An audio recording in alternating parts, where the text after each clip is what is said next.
99 বছর বয়সী একজন মানুষ যখন স্মৃতিসিন্ধুকের ঢাকনা খুলে দেন, তখন তাতে এমন অনেক ঘটনা ধরা পড়ে যে ঘটনাগুলো হয়তো ইতিহাসের বইও লেখা নেই। যেমন ডাইরেক্ট অ্যাকশন ডে বা রবীন্দ্রনাথের মৃত্যুর দিনটা। অমিরঞ্জন বন্দ্যোপাধ্যায়ের এই পর্বটা আমরা যখন রেকর্ড করেছিলাম তখন তার বয়স 99 বছর কয়েক মাস। ঠিক এখন যখন আপনি দেখতে শুরু করলেন স্মৃতিসিন্ধুকের এই পর্ব, তিনি শতবর্ষ ছুঁয়ে ফেলেছেন। স্মৃতিসিন্ধুকের কাজ আমরা যখন শুরু করি, আমাদের উদ্দেশ্য ছিল 80-90 বছর বা তার থেকে বেশি বয়স যাঁদের, তাঁদের নিজের চোখে দেখা কিছু ঘটনা হুবহু রেকর্ড করে রাখা, অর্থাৎ এটা স্মৃতিসিন্ধুক তৈরি করা। আমরা আশা করিনি যে অমিয়রঞ্জন বন্দ্যোপাধ্যায়ের মতো কাউকে পাবো যিনি 100 বছর বয়সে পৌঁছে এতটা টাটকা মনে রাখতে পেরেছেন তার ছোটবেলার নানান ঘটনা। অমিয়রঞ্জন বন্দ্যোপাধ্যায় লাখে হয়তো মাত্র একজন, তবে এরকমই লাখে একজন আর একজন যদি আমরা পাই বা একাধিক পাই, আমাদের স্মৃতিসিন্ধুকের উদ্দেশ্য অনেকটা সফল হয়। যদি এইভাবে আপনি কাউকে চেনেন, জানেন যার বয়স 100-র কাছাকাছি বা 90-এর সামান্য বেশি, স্মৃতিশক্তি টাটকা এবং স্মৃতিসিন্ধুকে তিনিও তার কথা জমা রেখে দিতে পারবেন, তাহলে অবশ্যই আমাদের সঙ্গে যোগাযোগ করুন, তার খোঁজ আমাদের দিন। বিয়ারা এলো নোটিশ নিয়ে। তমনাস বাবু বোধহয়, তমনাস দাশগুপ্ত, তার ক্লাস ছিল, MA ক্লাস শুরু হয়েছে, সেই 2-4 দিন শুরু হয়েছে। তমনাস বাবু বললেন যে একটা নোটিশ আছে, শোনো ভালো করে, কালকে ছুটি থাকছে, ডাইরেক্ট অ্যাকশন ডে, সারা ভারতবর্ষের সমস্ত কিছু বন্ধ, ছুটি। তারপরের দিন ডাইরেক্ট অ্যাকশন ডে। আমরা তো বাড়িতে বসে আছি। প্রথম ছুরি চলল রূপবাণীর সামনে, রূপবাণীর লবিতে, যেখানে টিকিটের কাউন্টার, ওইখানে প্রথম ছুরি সারা কলকাতা ছড়িয়ে গেল। সে কি বাপ রে বাপ, একটা ভয়াবহ, মানুষ এরকম ভয় পায়। আমাদের সমাজের ওখানে দেশবন্ধু পার্কের দিকে যেতে একটা ছোট্ট পাড়া আছে, সেটাকে বলে নিকাশি পাড়া, মুসলমান অধ্যুষিত, এমন কিছু বেশি না। তার ভয় গোটা শ্যামবাজার কাঁপছে। আর রাত্রিবেলায় বন্দে মাতরম, বন্দে মাতরম, বন্দে মাতরম চারিদিক থেকে, আর ওদিক থেকে আল্লাহ আকবর, আল্লাহ আকবর, আল্লাহ আকবর। একদিন বেরিয়েছি, বিকেলবেলা একটু বেরোতে হবে তো, বেড়াতে বেরিয়েছি, কর্নার স্ট্রিট দিয়ে হাঁটছি, সব দৌড়তে দৌড়তে আসছে। কি দৌড়নো, সব আমার সামনে দিয়ে বেরিয়ে যাচ্ছে, আমিও দৌড়তে আরম্ভ করলাম। কেন তা জানি না, সবাই দৌড়চ্ছে, আমিও দৌড়েছি। আর রাতের সময় ছোটটা নিয়ে বেরিয়েছে, অনেক দূর গিয়ে তারপরে সবাই থেমে গেল, আমিও থেমে গেলাম। আমরা বলে মশাই কি ব্যাপার, কি বলে, আমিও তো জিজ্ঞেস করছি আপনাকে কি ব্যাপার, কেউ কিছু জানে না, সবাই দৌড়চ্ছে, আমিও দৌড়ই, পালাই, পালিয়ে বাঁচতে হবে। তখন সেই মুহূর্তে মনে হচ্ছে এই সবচেয়ে বড় কথা, পালাবো। এই সব জিনিস রাইটের সময় কি যে শুনতাম না, ভালো লাগতো না, খুব খারাপ লাগতো, খুবই খারাপ লাগতো। আমি তো একবারে পছন্দ করতাম না। সে টিনের চালের ওপর উঠে বসে আছে, কাঁপছে থার করে, ওই কমিউনিটির, আর সব লোক ঘিরে তাকে দাঁড়িয়ে আছে, নেবে আয়, নেবে আয়, দেখবো তুই মুসলমান কিনা। ব্যাস দেখলো, কনফার্ম হলো মুসলমান, শেষ করে দিল সঙ্গে সঙ্গে। মানে ম্যান হলে ঢুকিয়ে কেউ, সে জিনিসকে এগুলো সমর্থন করা যায়? মানে এমন মার, এমন মানে কেটে দোয়াতখানা করা, সে বিভৎস ব্যাপার। সেই সময় এটা খুব খারাপ সময় গেছে, খুব খারাপ সময় গেছে। আমার ক্লাসের 2জন মুসলমান ছাত্র বন্ধু ছিল, মফজ্জল হায়দার আর আবুল কালাম শামসুদ্দিন। ও সাহিত্যিক সে নাম করেছিল, বাংলাদেশে নাম ছিল। আর মফজ্জল হায়দার বিএ অনার্সে ফার্স্ট ক্লাস ফার্স্ট হয়েছিল। জীবন চলে গেল। এটা আমাদের খারাপ লেগেছে। ভালো স্টুডেন্ট, সেখানে হিন্দু মুসলমান কোনো ভেদাভেদ থাকে না, যেমন গানের ক্ষেত্রে আমরা যে মনে করতে পারি ওরা, এটা খুব ক্ষতি মনে হয়েছিল। আর লিখতে ভালো, আবুল কালাম শামসুদ্দিন, মফজ্জল হায়দার। সেই বোমা পড়া শুরু হয়েছে। বাবা গেছেন রেডিও স্টেশনে, সে হাতে সেতার নিয়ে, সেতারের উপর গান থাকতো, গানেরও থাকতো।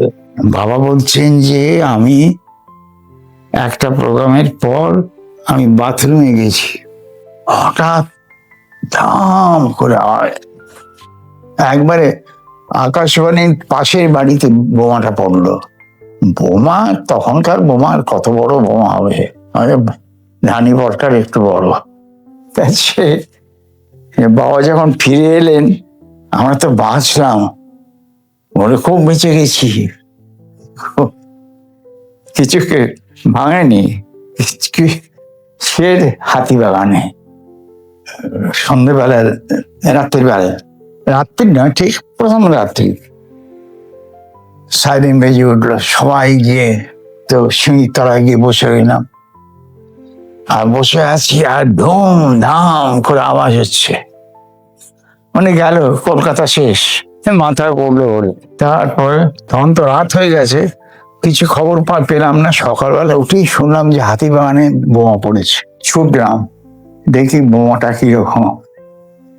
তখন যে সাহসও ছিল, ছুটেছি, ছুটে গিয়ে দেখি একটা জায়গায় ভিড় হয়ে আছে, মানে তাকে হসপিটালে নিয়ে যাবে, তার একটা নখ উড়ে গেছে, এমন বোমা জোর, একটা নখ উড়ে গেছে তার। আর লোকে লোকারণ্য হাতিবাগানে বাজারে, সেই বোমা পড়ার, বোমা পড়তে দেখা, কিছুই হয়নি। তাহলে অ্যাটম কি হয়েছিল, ওরে বাপ, ভাবতে পারি। দুর্ভিক্ষ, দুর্ভিক্ষ মর্মান্তিক। বাড়িতে বসে দেখতাম লাইন দিয়ে আসছে, লাইন দিয়ে, একটু ফ্যান দাও মা, ফ্যান দাও মা, ফ্যান, ভাত নয়। আমি বলছি সে আমার জন্ম 1927, তারপর থেকে তো দেখছি। আর ট্রামে করে আসছি, ঠনঠনে কালীবাড়ি, গাড়ি থামলো, থামতেই দেখি কে উঠছে, ছবি বিশ্বাস। ছবি বিশ্বাস, তার সঙ্গে আরো দুজন। সঙ্গে সঙ্গে সব ট্রাম শুদ্ধ লোক দাঁড়িয়ে, আমি উঠে দাঁড়িয়ে পড়েছে, শ্রদ্ধা তখনও। আর ছবি বিশ্বাসের শ্রদ্ধা, আকর্ষণের, ওর চেহারা, কথাবার্তা, বলার ভঙ্গি, সে এক অন্য তখনকার দিনে একটা চমক।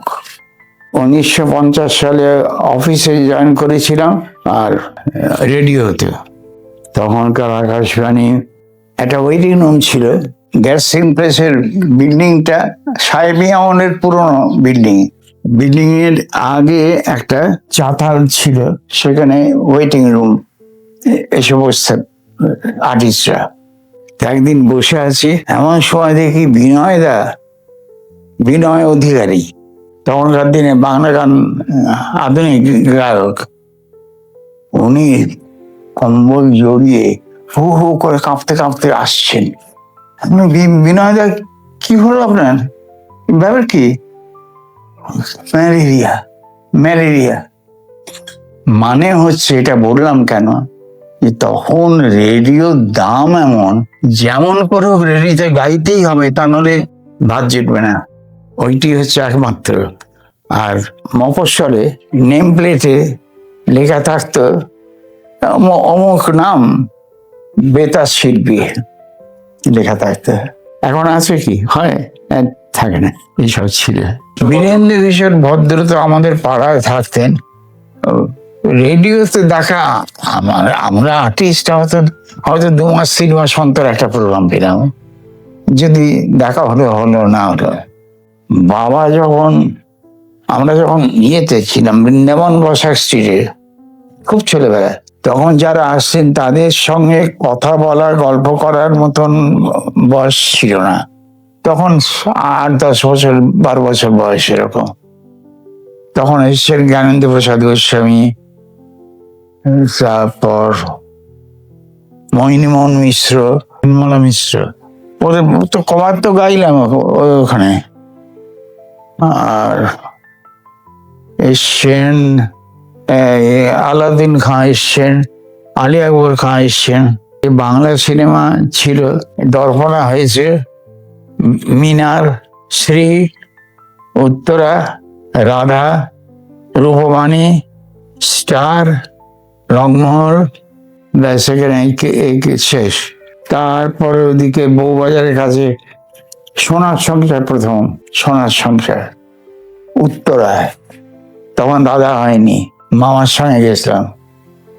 টিকিটের দাম ফোকলা ফোকলা ফোকলা ফোকলা ফোকলা ফোকলা ফোকলা বলতো, ফোর্থ ক্লাস গুন্ডাদের কাছ থেকে টিকিট, ফোকলা ফোকলা ফোকলা ফোকলা ফোকলা ফোকলা ফোকলা। আটানা, 6 আনা ছিল, একটা 8 আনা। সেসব দেখেছি। হ্যাঁ, বিদেশি সিনেমা অনেক কিছু দেখেছি, তখন প্রায় দেখতাম। ওই লুকিয়ে লুকিয়ে যেটা। আর স্কুলে পড়তে পড়তে সিনেমা যাওয়ার উপায় ছিল না, বাবা একবারে মেরে শেষ করে দিতে। আর হান্স পেখাম নটার ড্যাম দেখতে যেতে দেননি, তারপরে গেছিলাম জোর করে, বলে যাচ্ছ আজকেই শেষ, আর কোনোদিনও যাবে না। ইংরেজি বই। হ্যাঁ, একা একা গেছিলাম, একা। চিত্তপুর রোডের ড্রামে, প্যারাডাইজ সিনেমা, বন্ধন, অশোক কুমার, লীলা চিটনিস,